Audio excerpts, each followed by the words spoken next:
चतुर्थ खंड छठी कंडिका में तद्ध तद्वनम नाम तद्वनम इति उपासितव्यम स य एतद् एवं वेद अभिहैनं सर्वाणि भूतानि संवाञ्छन्ति। अर्थात तद्ध तद् ह तद्ध अर्थात तद् ह तद् वनम नाम तद कौन वह ब्रह्म, निश्चय से ही वो ब्रह्म वन है। वनम नाम उसका नाम वन है। तद वनम इति उपासितव्यम और उसको वन समझ करके ही उपासना करनी चाहिए। वन किसको कहते हैं? उपवन बोलते हैं। उपवन में सबको ही आनंद आता है, सभी वन को चाहते हैं, प्राणी भी वन को चाहते हैं, हम भी वन को चाहते हैं। तो वन कहते ही उसको है जो वननीय हो, समभक्त, जिसको सब चाहते हो, सेवन करना चाहते हो, उसको कहते हैं वन। तो ये ब्रह्म कैसा है? वन है। वन संभक्त धातु से वन शब्द का निर्माण होता है। संभक्ति अर्थात सेवन, जिसका सेवन करना सब चाहते हैं वो वन है। वन के अंदर देखो पशु पक्षी भी रहते हैं, प्राणी भी रहते हैं, सब वन को चाहते हैं। मनुष्य भी वन को चाहता है, बहुत आनंद आता है वन के अंदर जाते हैं तो। शांति के लिए व्यक्ति वन में ही जाता है। तो वन का अर्थ है सेवन करने योग्य। इस संसार में वन कौन है? तो उपनिषद कहता है तद वनम, वन तो वही है। वास्तव में सेवन करने योग्य तत्व तो वही है जिसका उपदेश किया गया है, जिसका अभी वर्णन चल रहा है, वह ब्रह्म वन है। और इस वन को चाहने वाले वानप्रस्थी कहलाते हैं। वन ही वान है। वन को वान कहो, चाहे वान अर्थात वन एव वान, स्वार्थ में अण प्रत्यय करने से वान शब्द बन जाता है। वानम प्रतितिष्ठति थी वानप्रस्थी, जो वान की ओर, उस वन की ओर गमन करता है। प्रतितिष्ठति अच्छी तरह से जाता है, बस केवल वान की ओर प्रतितिष्ठति, और किधर भी नहीं, एक ही लक्ष्य रह गया, एक ही दिशा बच गई। कौन? वो वान चाहिए। वान के प्रति जिसका गमन हो रहा है, वान के प्रति जो स्थिर है, बस वान ही, उसको कहते वानप्रस्थ, वानप्रस्थी। तो वान की ओर प्रस्थान वानप्रस्थ है। वान की ओर प्रस्थान करने वाले को वानप्रस्थी कहते हैं। तो वानप्रस्थ में क्या करना चाहिए? पता चल गया ना, बस उस वन को चाहना है और किसी को नहीं चाहना। जिस दिन हम उस वन को चाहने लग जाएंगे, वन के अतिरिक्त और कोई कामना नहीं, बस प्रेम करना है उस वन से। प्रेम गली अति सांकरी, जामे दूजो न समाए। दूसरा यदि कोई प्रिय आ गया तो समझ लो कि फिर वो वन नहीं है। प्रिय तो कोई एक ही हो सकता है, प्रेम तो किसी एक से ही होगा, क्योंकि वो प्रेम गली बड़ी सांकड़ी है, दूसरा उसमें आ ही नहीं सकता। दूसरा आ गया तो समझ लो कि पहला वाला नहीं रहा, चला गया। तो जिस दिन हम उस वन को चाहने लगेंगे, उस दिन समझ लीजिए कि हम वानप्रस्थी हो गए। ब्रह्मचर्य, ब्रह्मचर्य के बाद गृहस्थ। गृहस्थ में जितना हमको संसार को भोगना था भोग लिया, संसार के पदार्थों को अच्छी तरह से प्रयोग कर लिया।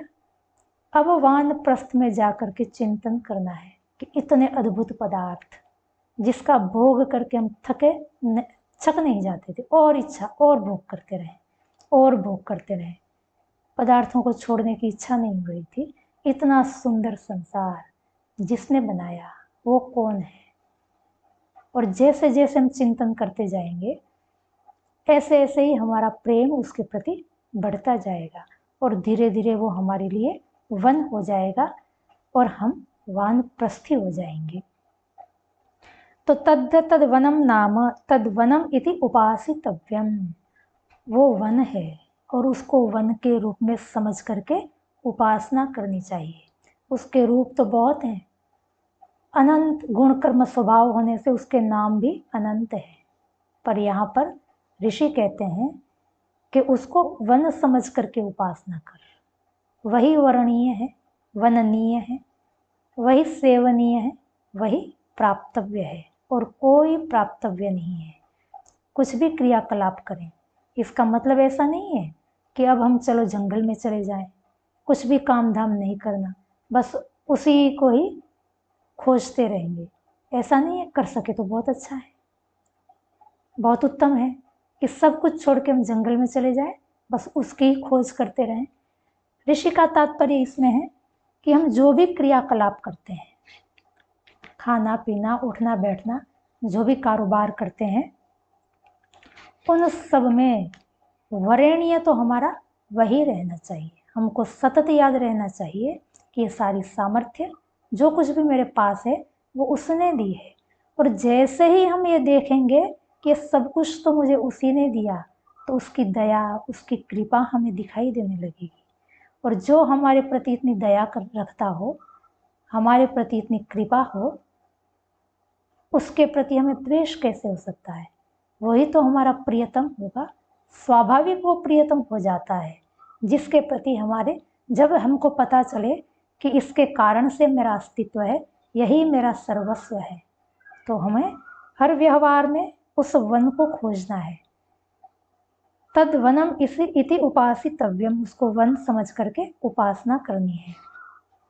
उपासना का मतलब है निधिध्यासन। ज्ञान प्राप्ति के 4 प्रकार हैं: श्रवण, मनन, निधिध्यासन और साक्षात्कार। पहले तो श्रवण ही आएगा, चाहे स्वाध्याय करें, चाहे सत्संग करें, गुरु के चरणों में जाकर के पढ़ाई करें, शिक्षा प्राप्त करें, शास्त्रों को पढ़ें, सब कुछ श्रवण के अंतर्गत आता है। उससे एक ज्ञान होता है, एक चौथाई ज्ञान होता है, पूरा ज्ञान नहीं होता। यदि हमने ठीक ठीक श्रवण किया है तो पूर्ण मनोयोग के साथ, निर्मल मन से, शिष्य भाव के साथ, पूर्ण समर्पण के भाव के साथ, तब जाकर के गुरु पर पूर्ण भरोसा रखा। गुरु पे भरोसा भी कैसे रखना है? उपनिषद कहती है,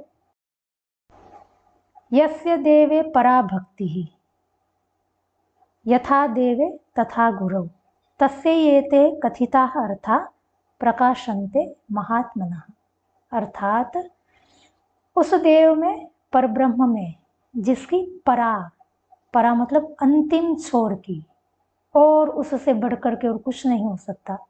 जितनी ऊंचाई तक जा सकता है भक्ति में, उस ऊंचाई पे जा करके ब्रह्म में जिसकी भक्ति है, जो ब्रह्म का भजन करता है, और जैसी ब्रह्म में भक्ति है वैसी यथा देवे तथा गुरु, वैसी ही भक्ति गुरु में भी होनी चाहिए। गुरुदेव से कम नहीं समझना चाहिए, क्योंकि अभी तो गुरु ही तो देव हैं, इसलिए तो वो गुरुदेव कहलाते हैं। वही तो मेरा रास्ता है, वही तो मेरा साधन है। साधन पे ही हमें भरोसा ना हो तो हमारी यात्रा कैसे हो सकती है? गाड़ी लेकर के हम चले तो हैं अपने गंतव्य तक जाने के लिए, और गाड़ी पे ही भरोसा नहीं है कि पहुंचाएगी कि नहीं पहुंचाएगी, कहीं रास्ते में खड़ी तो नहीं हो जाएगी। साधन पे भरोसा होना चाहिए, साधन इतना सशक्त होना चाहिए, साधन पे हमारा भरोसा बना रहे।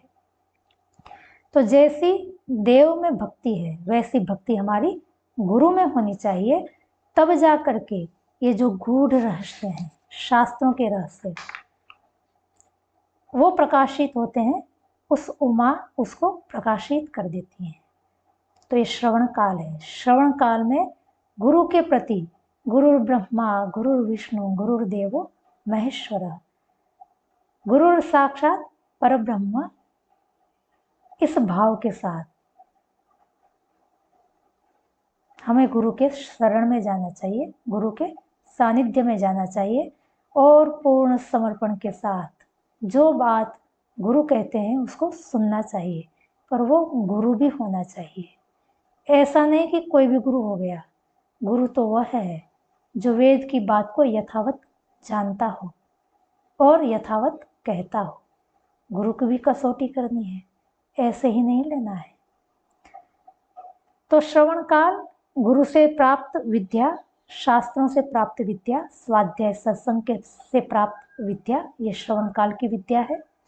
श्रवण के बाद मनन, जो गुरु ने कहा उसके ऊपर चिंतन करना है, जैसे शिष्य भी करता रहा था। स्वयं के तर्क युक्ति प्रमाणों का प्रयोग करके हमें ब्रह्म ने बताई हुई बात को, गुरुदेव ने बताई हुई बातों को और कस के देखना है, परीक्षण करके देखना है। जब परीक्षण स्वयं करते हैं तो ये सारी बातें हमारे मन के अंदर गहराई से जाकर के बैठ जाती हैं, फिर हम उसको भूलते नहीं हैं, वो हमें सदा उपस्थित रह जाती है, याद रह जाती है। मनन करके जब निष्कर्ष निकाल लिया कि जो बात गुरुदेव ने कही थी वास्तव में वो बात वैसी ही है, शास्त्रों से प्रमाणों से वो वैसी ही सिद्ध होती है, तर्क युक्ति भी वहीं ले जाती है। मनन के बाद निधिध्यासन आता है। तो दो श्रवण और मनन कर लिया तो समझ लीजिए आदि विद्या हमारे पास आ गई। फिर निधिध्यासन आता है। निधिध्यासन का मतलब है कि जो हमने जाना उसका अब हमें अनुष्ठान करना है, तद्वत अब हमें जीवन यापन करना है। इसको कहते हैं उपासना। इसी का ही नाम निधिध्यासन। दोनों निधिध्यासन कहें उपासना कहें एक ही बात है। निधिध्यासन से प्रयोग में जब उस विद्या को हम लाएंगे तब जो उस विद्या का रूप हमारे सामने प्रकट होगा वो एक अलग रूप होगा। 1/3 विद्या निधिध्यासन काल में आती है। श्रवण मनन 1/4 विद्या निधिध्यासन से आती है। तो श्रवण मनन और निधिध्यासन 3/4 विद्या हमें प्राप्त हो गई इन 3 साधनों से। और इन 3 साधनों का यदि हमने ठीक ठीक प्रयोग किया है तो फिर 4थी विद्या जो है वो स्वतः प्रकट हो जाएगी, साक्षात्कार वो होगा।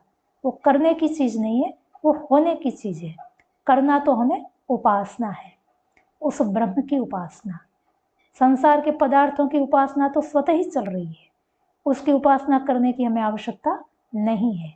प्यास लगेगी हम स्वतः ही पानी की उपासना करेंगे, गर्मी लगेगी पंखे की, एसी की हम उपासना करेंगे, ठंड लग रही है गर्मी की, धूप की हम उपासना करेंगे। ये उपासनाएं तो स्वाभाविक है, स्वतः चलती रहेगी, इसके लिए उपदेश की जरूरत नहीं है।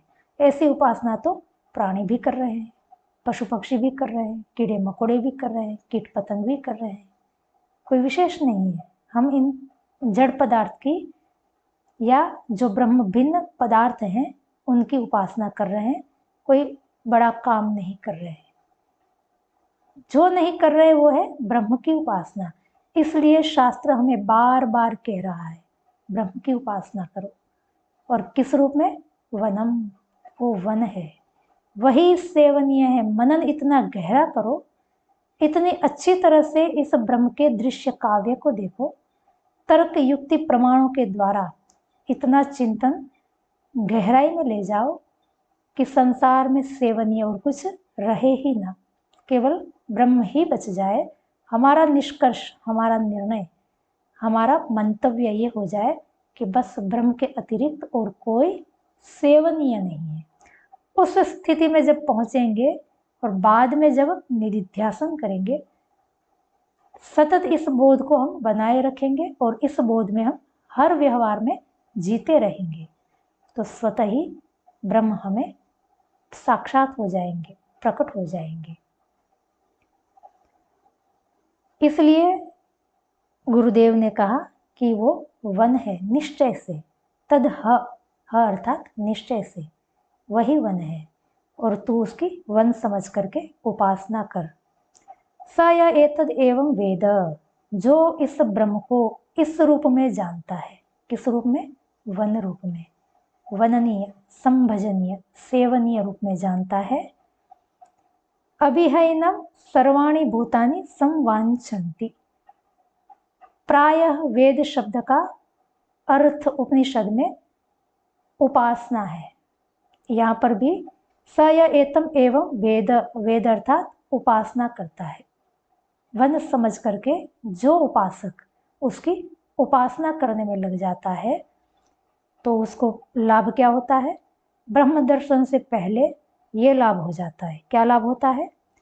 अभिह एनम सर्वाणि भूतानि संवांछन्ति। सब भूत, इस संसार के सारे पदार्थ उस उपासक को, एनम उपासक को, जो ब्रह्म की वन समझ करके उपासना कर रहा है, उस उपासक को संवांछन्ति, चाहने लग जाते हैं।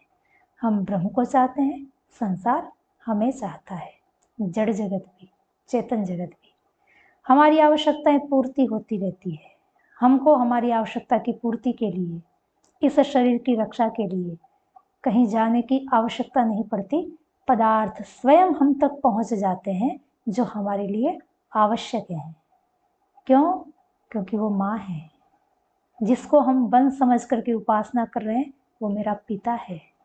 जब मैंने उसको पूर्ण समर्पण कर दिया, जैसे एक छोटा बालक अपने पिता को पूर्ण समर्पण कर देता है, जैसे पिता कहता है वैसे ही करता है। पिता को ही वन समझता है, सेवनीय समझता है, पिता के इर्द गिर्द रहता है, पिता की उपासना करता है। तो क्या पिता को ये पता नहीं होता मेरे बच्चे को क्या चाहिए? बच्चे को कोई चीज़ मांगनी पड़ती है, उसकी आवश्यकता की पूर्ति बच्चे को कहने की आवश्यकता नहीं रहती, स्वतः पिता अपने आप पूरी कर देता है। उसके लिए आवश्यक जो भी चीज़ जहाँ भी होगी पिता ला करके उसके पास रख देगा। ये भी तो हमारा पिता है, ये भी तो हमारी माँ है। वो स्वयं कहता है कि मुझे पिता कह करके पुकारो, अर्थात मुझे पिता समझो। वैसा ही मैं पिता हूँ जैसा आपका मनुष्य पिता है। इसलिए कहते हैं कि सर्वाणि भूतानि, सब भूत, जड़ चेतन, जो भी हमारे लिए आवश्यक है वो हमको प्राप्त हो जाएंगे, हमको चाहने लग जाएंगे, हमारी यात्रा निर्विघ्न पूर्ण होगी। तो इसलिए ब्रह्म को वन समझने से संसार में के पदार्थों के लिए भी हम स्वयं भी वन बन जाते हैं। इसलिए हमें चाहिए कि हम ब्रह्म की वन समझ करके उपासना करें। आगे कंडिका में कहा, 7वीं कंडिका में, उपनिषदम भो ब्रूहि इत्युक्तात उपनिषद ब्राह्मीम वावत उपनिषदम अब्रूम इति। अब उपसंहार की ओर आगे बढ़ रहे हैं। गुरुदेव शिष्य को कह रहे हैं कि तूने मुझे कहा था उपनिषदम भो ब्रूहि, उपनिषद वो रहस्य अचिंत्य शक्ति के बारे में मुझे बताइए। ब्रह्म को भी उपनिषद कहते हैं क्योंकि वो रहस्यमय है, गूढ़ है। इस संसार में अपना रूप बताते हुए भी वो छिपा हुआ है तो हमारे पास, उसके बावजूद भी हम उसको देख नहीं पा रहे हैं, इसलिए उसको उपनिषद कहते हैं। उपनिषदम भो ब्रूहि, वो औपनिषद पुरुष के बारे में मुझे बताइए, ब्रह्म के बारे में बताइए, ऐसा तूने मुझे कहा था ना। इति उक्तात उपनिषद, मैंने तुझे उस औपनिषद पुरुष के बारे में बता दिया। ब्राह्मीम वावत उपनिषदम अब्रूमा, मैंने तुझे ब्राह्मी उपनिषद, ब्रह्म का वर्णन करने वाले उस गूढ़ तत्व को, रहस्यों को, रास्ते को, साधन उपायों को समझा दिया है। ब्रह्म यद्यपि व्यापक है, हम अल्पज्ञ, अल्प सामर्थ्य, एक देशी उस सर्वव्यापक को समझ नहीं सकते, जान नहीं सकते। पूरा पूरा एक देशी कभी भी सर्वदेशी को नहीं समझ सकता, सामर्थ्य ही नहीं है। समुद्र की एक बूंद उस समुद्र को कैसे नाप सकेगी जो असीम है, अनंत है, अगाध है, कोई उसकी था ही नहीं है। बूंद की सामर्थ्य है कि वो समुद्र को जान ले, पूरा नाप ले। हम भी उस ब्रह्म के सामने ऐसे ही हैं। तो गुरुदेव इस उपदेश के द्वारा ये समझाना चाह रहे हैं कि वो अनंत, असीम, अपार है, अथाह है, और तुझे उसको पूरा जानने की आवश्यकता भी नहीं है। तो उतना ही जान जितना मैंने तुझे बताया है, उतना ब्रह्म तूने जान लिया। समझ ले कि तूने ब्रह्म को पूरा जान लिया और तू अपने कर्तव्य से मुक्त हो जाएगा। जो काम करने के लिए तुझे भेजा गया था, ब्रह्म को जानना था, वो ब्रह्म को जानने का तेरा कार्य, यदि इस रूप में ब्रह्म को तूने जान लिया तो पूरा हो जाएगा। इसलिए गुरुदेव ने कहा ब्राह्मीम वावत उपनिषदम अब्रूमा, मैंने तुझे ब्रह्म संबंधित रहस्य को बताया है। बस ब्रह्म संबंधित रहस्य हो, इतने रहस्यों को तू जान ले तो समझ ले कि तूने ब्रह्म को जान लिया। आगे गुरुदेव ने कहा शिष्य को, ब्रह्म को तो मैंने बता दिया, मैंने तो उपदेश कर लिया, पर वो उपदेश यदि स्थिर रखना चाहते हैं, बनाए रखना चाहते हैं, क्योंकि उपदेश बना नहीं रहेगा, भूल जाएंगे तो ब्रह्म तक कैसे पहुंचेंगे। यहाँ से हमने यात्रा शुरू की, हमारा गंतव्य जो था 1000 किलोमीटर की दूरी पे, रास्ता तो हमको समझाया, उस समय हमने समझ लिया, बाद में हम भूल गए, तो क्या अपने गंतव्य तक हम पहुंच पाएंगे? नहीं पहुंच पाएंगे। इसलिए जो ज्ञान हमको दिया गया है रास्ते संबंधित, साधन संबंधित, वो ज्ञान हमें स्थिर रखना पड़ेगा, बनाए रखना पड़ेगा, तब तक जब तक कि हम गंतव्य तक पहुंच नहीं जाए। इसलिए गुरुदेव ने कहा 8वीं कंडिका में, यदि इस ज्ञान को स्थिर रखना चाहते हैं तो इन साधनों को अपनाना पड़ेगा। कौन से साधन अपनाने पड़ेंगे? तस्यै तपोदमः कर्मेति प्रतिष्ठा, वेदाः सर्वांगानि सत्यम आयतनम। तो कह रहे हैं 2 साधन, एक प्रतिष्ठा रूप है, एक आयतन रूप है। तस्य अर्थात उस ब्राह्मी उपनिषद के लिए ये प्रतिष्ठा है। प्रतिष्ठा उसको स्थिर रखने के साधन है। कौन से? तपः, दमः, कर्म, वेदाः, वेदांगानि च, ये 5 साधन। सबसे पहले कहा तप। तप शारीरिक तप। योग दर्शन में कहा तपो द्वंद्व सहनम। तप किसको कहते हैं? द्वंद्वों को सहन करना। यात्रा करेंगे, सब दिन समान नहीं होंगे। कभी यात्रा में धूप होगी तो कभी छांव होगी, कभी बारिश होगी, कभी कीचड़ होगा, कभी कंकड़ होंगे, कभी कांटे होंगे, कभी बहुत सुंदर मार्ग भी होगा। यात्रा हर दिन हमारी परिस्थितियां बदलती रहती है। ऐसे ही इस जीवन की यात्रा में भी हमारी परिस्थितियां सब दिन समान नहीं होती। इसलिए साधारण व्यक्ति क्या करता है? विपरीत परिस्थितियां आती हैं तो अपने लक्ष्य को छोड़ देता है। गुरुदेव ने कहा लक्ष्य यदि हमारा ब्रह्म है तो बिना तपस्या के वो नहीं मिलेगा। लगे रहना पड़ेगा, कितने भी विघ्न बाधाएं आए, इस शरीर से हमको सब कुछ सहन करना है। ऊंच नीच तो आएगी, ऐसा नहीं है कि ब्रह्म को हमने लक्ष्य बना दिया तो बस अब तो फूलों से बिछी सड़क मिलेगी ना। ज्यादा शूल आएंगे, ज्यादा उबड़ खाबड़ रास्ते आएंगे, हर क्षण हमारी कसौटी होगी, हमारी परीक्षाएं होंगी। हर परीक्षा में खरे उतरने के लिए हमें तप चाहिए, हर परिस्थिति का सामना करने की हमारे तैयारी चाहिए। उस ब्रह्म तक पहुंचने के लिए जो भी कीमत चुकानी पड़ेगी, हर कीमत चुकाने के लिए तैयार रहना होगा। कभी भोजन मिले, कभी नहीं मिला, कभी प्यासे सो गए, कभी भूखे सो गए, कभी खटिया मिली, कभी खुले आकाश में पृथ्वी माँ की गोद में सो गए। हर स्थिति में लक्ष्य कहाँ रहना है? ब्रह्म पर। वैसे ही जैसे कि अर्जुन का लक्ष्य था वो चिड़िया की आंख, इसके अतिरिक्त कुछ नहीं दिखना है। और यदि हमें केवल मात्र चिड़िया की आंख दिखने लग गई, समझ लो हम पार हो गए। कितनी भी खुजली शरीर में हो रही हो, ध्यान चिड़िया की आंख पे रहना है, खुजली पे नहीं जाना है। हाथ पैर में दर्द हो रहा है, होने दो, ध्यान हमारा चिड़िया की आंख पे रहना है, ब्रह्म तत्व पे रहना है। सब कुछ सहन करते जाओ और चलते चले जाओ, इसका नाम है तप। तप के बाद दम। शरीर को तो साध लिया, हर वातावरण हर परिस्थिति में तैयार बने रहने के लिए तैयार कर लिया, पर मन महाराज नहीं मानते। इंद्रियां चंचल बनी हुई है, ये घोड़े हमको पता नहीं कहाँ कहाँ भगा के ले जाते हैं। हम तो चाहते थे उत्तर में जाएं, ये घोड़े हमको दक्षिण में ले गए। तो कहते हैं कि दम, दम अर्थात मन पे, इंद्रियों पे नियंत्रण, इनको भी वश में करना है। इन सब को भी ब्रह्म की ओर ही केंद्रित करना है।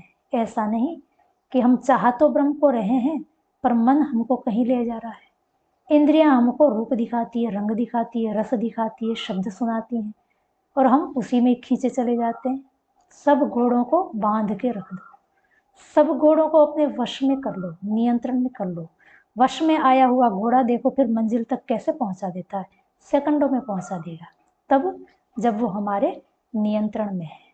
यदि वो हमारे नियंत्रण में नहीं है, हमारे नियंत्रण से बाहर हैं, या तो कहें हम उसके नियंत्रण में आ गए हैं, तो फिर कहीं पहुंचने वाले नहीं है, सिवाय के विनाश और कुछ नहीं होगा।